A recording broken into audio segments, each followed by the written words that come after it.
Facebook ও TikTok প্রতিনিধির সাথে বৈঠক শেষে ব্রিফিং করছেন দর্শক তথ্য প্রযুক্তি প্রতিমন্ত্রী জুনায়েদ আহমেদ পলক। আমরা সরাসরি যুক্ত হচ্ছি।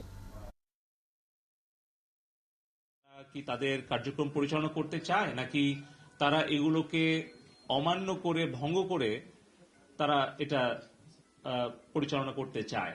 তো সেইটার জবাব প্রথমে টিকটক দিয়েছিল এবং আজকে টিকটকের প্রতিনিধি শারীরিকভাবে উপস্থিত হয়ে মৌখিকভাবে সেটার ব্যাখ্যা দিয়েছে এবং তারা আমাদেরকে আশ্বস্ত করেছে যে এই বর্তমান পরিস্থিতি স্বাভাবিককরণের জন্য, আইন শৃঙ্খলা রক্ষা করার জন্য এবং বাংলাদেশের নাগরিকদের জীবন রক্ষা এবং নিরাপত্তা নিশ্চিত করা এবং সরকার এবং রাষ্ট্রের সম্পত্তি রক্ষার জন্য তারা সহযোগিতা করেছে এবং আগামী দিনেও করবে। ফেসবুক গতকালকে রাত্রে আমাদেরকে ইমেইলে রিপ্লাই দিয়েছে এবং তারা আশ্বস্ত করেছে এবং আজকে তারা ভার্চুয়াল মাধ্যমে তারা আমাদের সাথে বৈঠক করেছে প্রায় 1 ঘন্টার উপরে এবং তাদের গ্লোবাল লিগ্যাল টিম এবং তাদের যে আঞ্চলিক প্রধান তারা সকলেই সেখানে উপস্থিত ছিল। আমরাও আমাদের লিগ্যাল টিম এবং বিটিআরসি পুরো টিম আমরা আমাদের উপস্থাপনা তুলে ধরেছি এবং তার প্রেক্ষিতে তারা তাদের যে সহযোগিতা সেটি আশ্বস্ত করেছেন। কিন্তু আমরা ফেসবুকের যে সহযোগিতা, বিশেষ করে 16, 17 এবং 18 তারিখ যখন আসলে মূলত সহিংসতা পুরো বাংলাদেশে ছড়িয়ে যায়, সেই সময় তাদের যে সহযোগিতা তাতে আমরা আমাদের অসন্তুষ্টি প্রকাশ করেছি এবং ভবিষ্যতে তারা আশ্বস্ত করেছে যে তারা এই যে আমাদের প্রাণহানি হয়েছে, সম্পদের ক্ষতি হয়েছে, তার কারণে তারা দুঃখ প্রকাশ করেছে এবং আগামী দিনে আরো আন্তরিকতার সাথে কাজ করবে এবং তাদের যে রিসোর্স, ফ্যাক্ট চেকিং কিংবা তাদের এআই টুল ব্যবহার, এই সকল বিষয়ে কিছু দুর্বলতা আমরা তুলে ধরেছি যে তাদের দিক থেকে এই প্রক্রিয়াগত যে দুর্বলতা আছে, প্রযুক্তিগত দুর্বলতা আছে, আমাদের কাছে কি মনে হয় সেটা আমরা তুলে ধরেছি, সেটাও তারা অনেক অংশে মেনে নিয়েছে।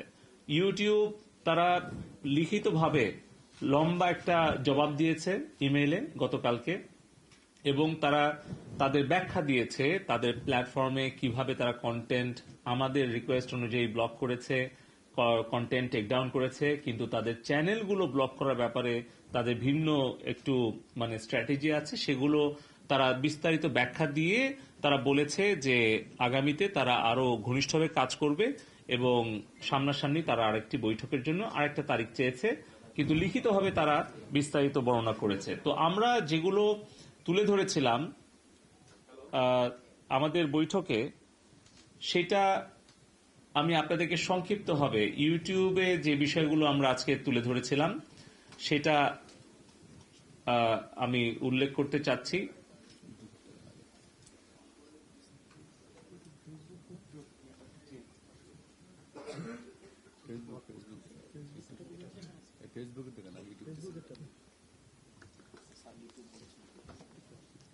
তো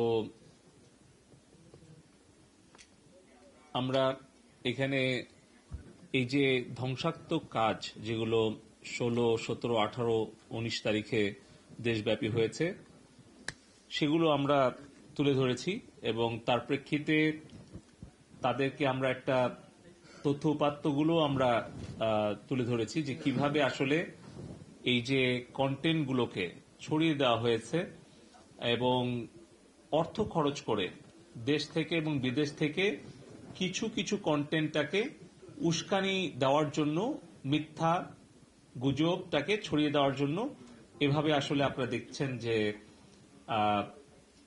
ঠিক 15, 16, 17, 18 কিভাবে এটাকে ছড়িয়ে দেওয়া হয়েছে।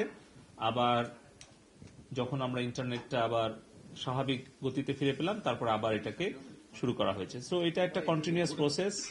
আমরা চেয়েছি তাদের কাছ থেকে এটা যেন তারা একসাথে মিলে কাজ করে। তো এই বিষয়গুলো নিয়ে তারা আমাদের সাথে একমত পোষণ করেছে যে তাদের যে এআই সিস্টেম কিংবা তাদের যে human intervention, fact checking system, এগুলো যাতে আর কি তারা সেভাবে সহযোগিতা করে। এই ভিডিওটা আপনারা সবাই দেখেছেন, সো এটা নতুন করে দেখানো কিছু নাই। আমরা ইউটিউবের তাদের কমিউনিটি যে স্ট্যান্ডার্ড সেগুলো নিয়েও আমরা কথা বলেছি এবং